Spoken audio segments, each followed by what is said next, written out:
안녕하십니까. 저는 제55회 전국기능대회 동메달을 수상한 김경란입니다.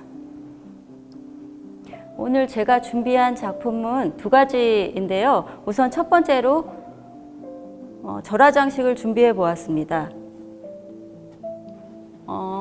저는 출제 문제를 이번에 대전에서 열리잖아요. 그래서 대전, 연정, 시립국악원에 로비에 장식할 절화장식을 하시오라는 문제를 설정을 하고 절화장식을 구상해 보았습니다. 절화장식은 2시간으로 되어 있는데요. 여러분들이 연습하실 때 시간 관리가 제일 중요하다고 생각을 하고요. 너무 구조물에 비중을 많이 두고 하시기보다는 꽃 넣는 시간을 확보를 하셔갖고 완성도 있는 작품을 만드시는 게 제일 중요할 거라고 생각이 됩니다. 저의 경우에는 연습할 때 과정 순서별로 시간을 체크해서 목표 시간을 체크해서 연습을 하였고요. 소요 시간이 많이 걸리는 과정일 경우에는 그 부분만 반복으로 연습을 해서 소요 시간을 좀 줄이도록 노력을 했습니다. 우선 구조물에 대해서 먼저 설명을 드리겠습니다. 문제 주제가 연정국악원에 설치될 로비 장식이라서요. 곡선의 부드러움을 살린 그런 디자인을 해보았고요. 이 안에 내부는 말채나무를 이용해서 마사징 기법을 이용해서 곡선의 모양을 내어주었고요. 그 다음에 외곽의 선에는 대나무 쫄대를 이용하여 그린과 레드의 보색 대비를 좀 더 형태를 강조하도록 하였습니다. 말채나무와 외곽의 대나무 쫄대 사이에는 자작나무 껍질을 이용해서 면판 작업을 해서 연결감을 주도록 하였습니다. 구조물을 다 만드신 후에는 꼭 여러분들이 체크하실 사항이 있는데요. 구조물에 철사 처리가 삐져나와 있지 않은지 아니면 글루건이나 생화본드 같은 게 지저분하게 묻어 있지 않은지 그 끝 처리를 좀 세심하게 체크해 주시는 게 중요할 것 같고요. 그런 부분이 감점 요소가 되기 때문에 구조물을 다 만드신 후에는 한 번 더 다 체크해 주시기 바랍니다. 그 다음으로 중요한 사항은 이 구조물이 스탠딩이 중요한데요. 구조물이 정확히 서 있는지, 안정성 있게 서 있는지, 튼튼하게 구조물이 달려 있는지 그런 거를 좀 많이 체크해 주시면 좋겠습니다. 저는 구조물 내부에 절지 소재를 넣는 거를 좋아하는데요. 여기 보시면 청미래 덩쿨과 그다음에 달의 덩쿨, 그다음에 느티나무를 이용해서 구조물 안쪽을 좀 채워 주었습니다. 꽃과 그 다음에 잎만 갖고 어레인지먼트를 하는 것보다 이런 절지류를 갖고 했을 때 좀 더 풍성한 느낌을 줄 수 있고요. 그 다음에 이런 절지 소재에서는 워터픽을 단다든지 아니면 꽃의 얼굴을 좀 이렇게 고정할 수 있는 그런 기능적인 부분으로도 되게 유용한 부분이라고 생각이 됩니다. 색채 부분은 꽃을 한번 보면서 설명을 드리겠습니다. 저는 폼플라워인 안스리움을 이용해서 주역 그룹에 안스리움을 넣어 주었고요. 안스리움이 레드 컬러이기 때문에 레드 컬러의 장미나 레드 거베라, 오렌지색의 장미를 이용해서 레드와 오렌지의 그런 계열을 주조색으로 설정을 하였습니다. 안스리움을 쓰실 때는 이 꽃의 방향성이 좀 많은 꽃이기 때문에 저는 이렇게 와이어로 고리를 만들어서 좀 잡아주는 편입니다. 꽃의 얼굴을. 그때 주의하실 사항은 와이어 때문에 요 꽃의 줄기가 상처나지 않도록 그거는 주의를 해주시면 좋을 것 같습니다. 저는 약간 진한색 레드 컬러나 아니면 진보라색의 리시안셔스일 경우에는 안쪽으로 좀 깊이 들어가게 꽃을 배치하여서 깊이감을 주도록 하였습니다.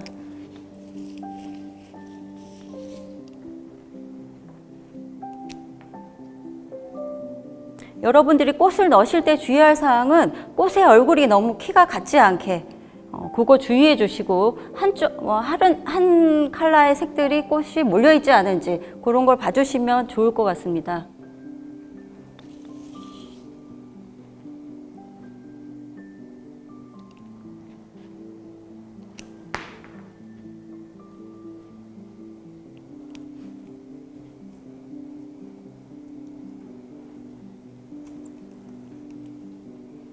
이렇게 폼플라워를 넣으실 때는 꽃의 얼굴이 돌아가지 않도록 절지류 소재 같은 걸로 좀 고정을 해주시면 좋으실 것 같고요. 폼플라워인 주황색 장미를 이용해서 주그룹을 조금 강조하도록 하였습니다.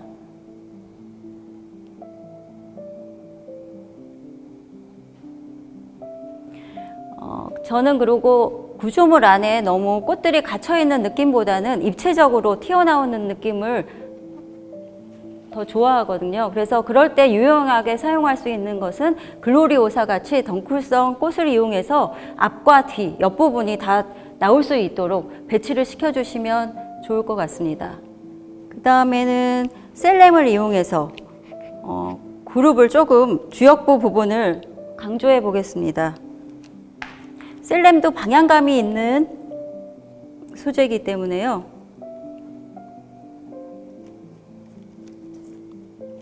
방향감을 유의해 주시면서 넣어 주시면 좋겠습니다.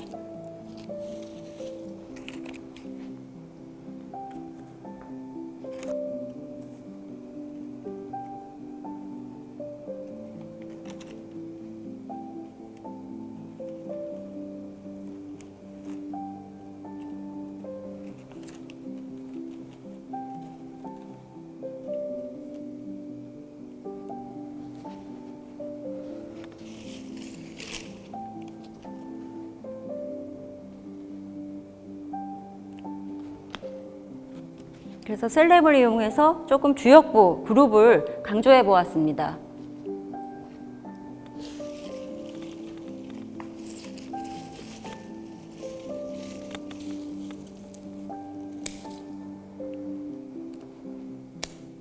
너무 같은 색 계열의 꽃으로만 어레인지먼트 하시면 지루한 감이 있기 때문에요.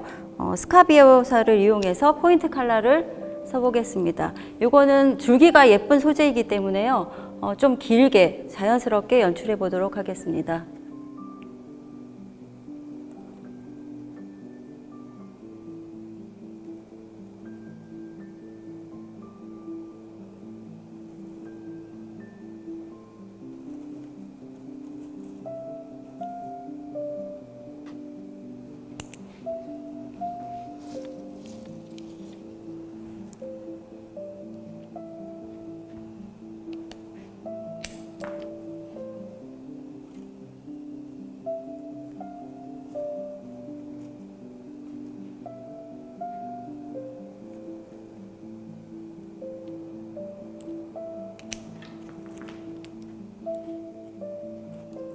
보라색 계열의 꽃은요, 좀 안쪽으로 배치해서요, 깊이감을 주도록 하겠습니다.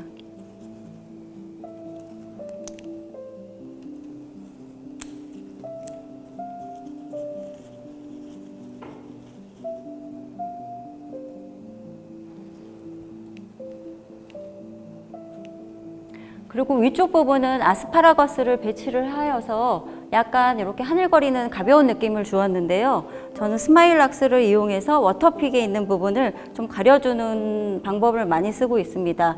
워터픽을 장식적으로도 그냥 드러나게 할 수도 있지만 저는 워터픽이 좀 가려지는 게 좀 더 깔끔하다고 생각을 합니다. 워터픽에 넣으실 때는 꼭 아래 물에 잠기는 부분이 깨끗하게 다듬어졌는지 확인을 해 주시고요.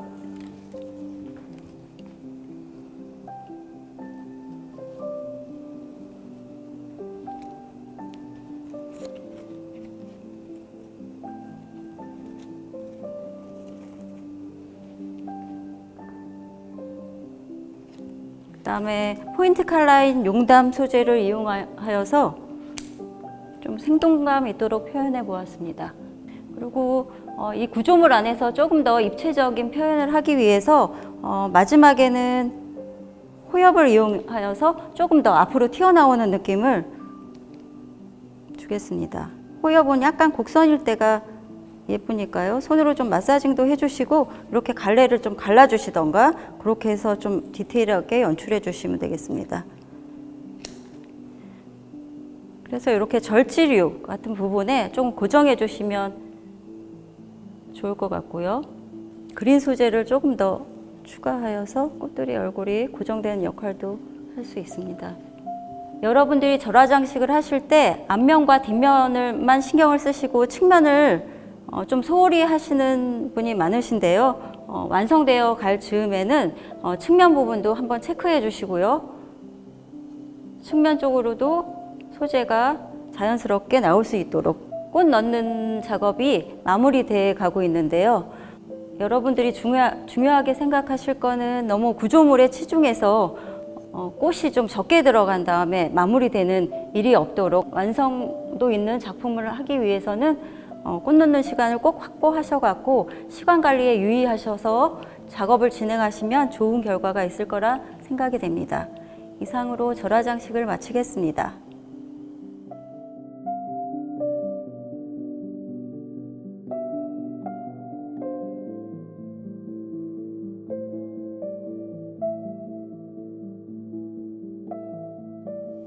다음으로 제가 준비한 작품은 식물 심기입니다. 저는 요 과제를 대전의 국립과학원에 설치될 입구 장식으로 설정을 한번 해보았습니다. 식물 심기 과제는 그동안 계속 출제가 안 됐던 과제 중에 하나인데요. 여러분들도 이번 대회를 준비하시면서 처음으로 접해보시는 선수분들이 많을 거라 생각이 됩니다. 우선 과제를 준비하시기 전에 출제 목록에, 과제 목록에 나와 있는 식물의 재료들을 생육 상태나 습성 같은 거를 파악을 좀 해주시고 과제를 준비하시는 게 좋을 거라고 생각이 됩니다. 구조물에 대해서 설명드리겠습니다. 저는 이게 과학원에 설치되는 입구 장식이기 때문에 사선을 이용한 디자인을 해보았습니다. 사선의 역동적이고 그래픽적인 느낌을 구조물에 담아보려 하였고요. 이런 사선적인 구조물 말고도 옆에 기둥 부분에 대나무를 각을 쳐서 연결을 하였고요. 이런 구조물의 사선적인 그래픽적인 요소를 더욱 강조하도록 구상을 해보았습니다. 그 다음에 이런 대나무 사이에 제가 쫄대를 중간에 홈을 파서 넣어서요. 보색 대비를 이루어서 좀 더 반복적으로 사선의 느낌을 강조하도록 하였습니다. 식물을 심어보면서 설명을 드리겠습니다. 우선 주역부 부분에는 팔레놉시스와 미니 호접을 이용해서 주역부 부분을 채워 넣었고요.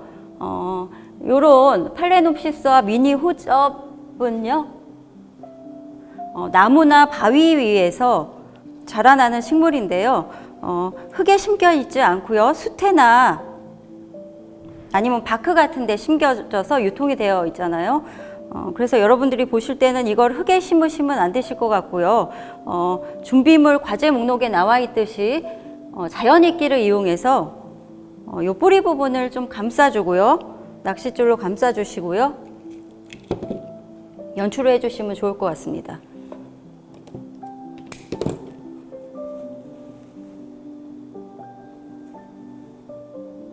감으실 때는 뿌리 부분이 좀 다치지 않도록 유의해 주시면 좋을 것 같고요.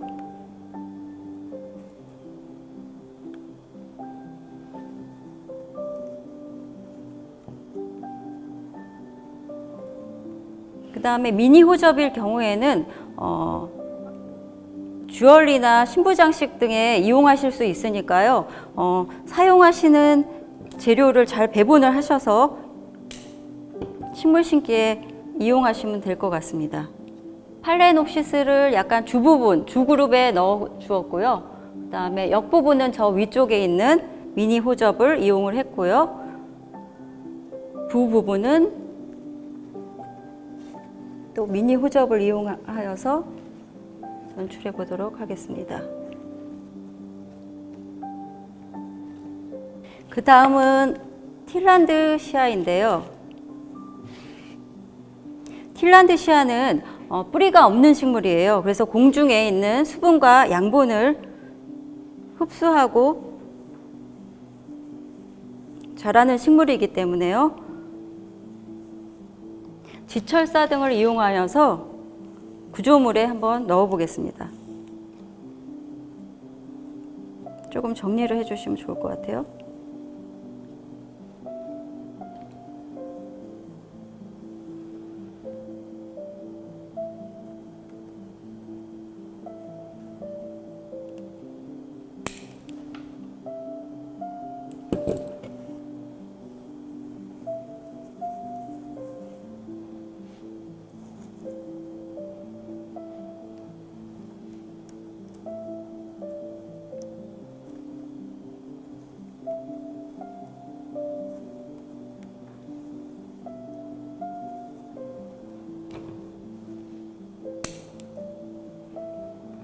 그래서 좀 늘어지게 핀란디시아의 특성을 살려서 구조물 쪽에 설치를 한번 해보았고요. 저는 재료 목록에 보시면 호야와 아이비도 있거든요. 그래서 한 포트씩 되어 있기 때문에 요거를 뿌리 나누기를 했습니다. 그래서 한쪽 부분은 요 위쪽에, 구조물 위쪽에 내부에 설치를 하였고요. 아이비도 마찬가지고요.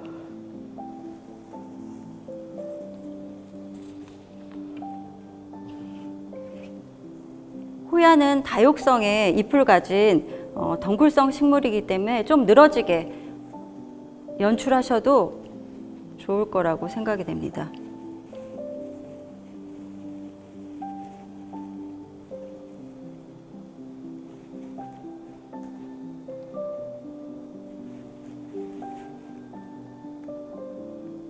구조물 내부에 달의 덩쿨과 청밀의 덩쿨을 이용해서 식물들의 설치를 좀 고정을 쉽게 할 수 있는 그런 실용적인 부분도 있으니까 그렇게 절지류를 사용하셔도 좋을 것 같습니다. 제가 아나나스는 재료 목록에 있는 것 중에 여러분들이 다른 과제에 쓰실 아나나스는 좀 빼놓으시고 남은 수량이 있으면 저는 이 화분에 빨간색은 심어 보았습니다. 화분에 심으실 때는 마사토를 먼저 아래쪽에 깔아주시고 그 다음에 위에 배합토를 깔아주셔갖고 배수에도 좀 신경을 써서 진행을 했습니다. 그 다음 식물은 콩란인데요. 콩란은 이 아랫부분 화분에 한번 심어 보겠습니다.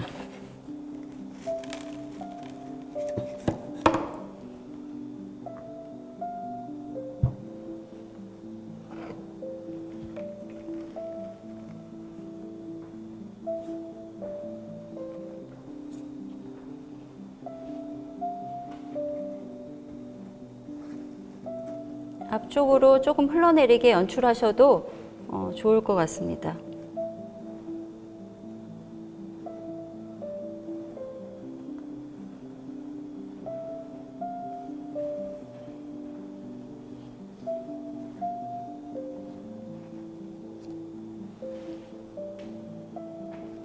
다음으로는 재료 목록 중에 있는 선인장을 심어 보겠습니다.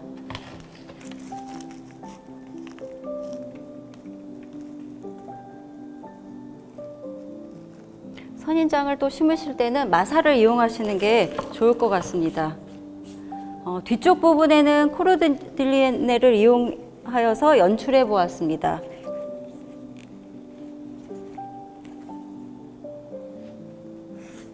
재료 목록에 있는 자갈을 이용해서